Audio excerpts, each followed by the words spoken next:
समर्थ एकदा स्वामी भक्त स्वामींना म्हणतो, स्वामी आता बस झालं, मी हार मानली.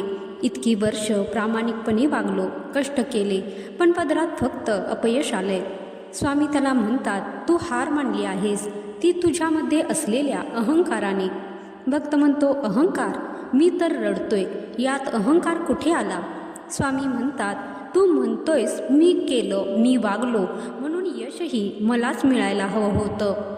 हाच तर अहंकार आहे. मी काय म्हणालो ते आठवते? भक्त विचार करून म्हणतो, तेच ना, भिवू नकोस, मी तुझ्या पाठीशी आहे. हो, पण आपण त्याचा अर्थ चुकीचा घेतो. लोक म्हणतात, स्वामी पाठीशी आहेत ना, मग मला संकटच का आलं?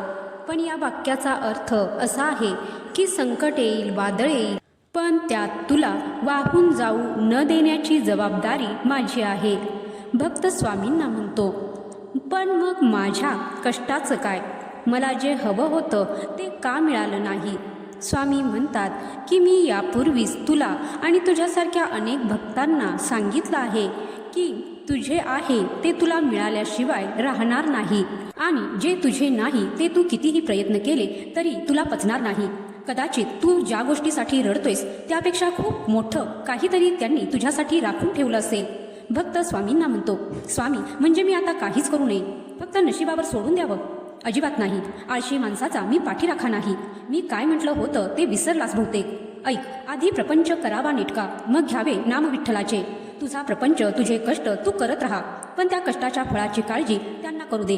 तू जेव्हा चिंतेचा भार स्वतःच्या डोक्यावर घेतोस तेव्हा तू स्वामींवर अविश्वास दाखवतोस. भक्त रडवेला होऊन म्हणतो, स्वामी पण लोक मला हसतात, माझं खच्चीकरण करतात.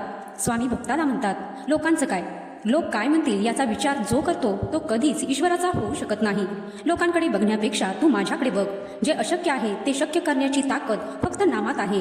भक्त शांत होतो आणि म्हणतो, म्हणजे मी फक्त प्रयत्न करायचे आणि बाकी त्यांच्यावर सोपवायचं. स्वामी म्हणतात, हो, विश्वासाने एक पाऊल पुढं टाक. मनात एक भाव ठेव, मी फक्त निमित्त आहे, करणारा तोच आहे.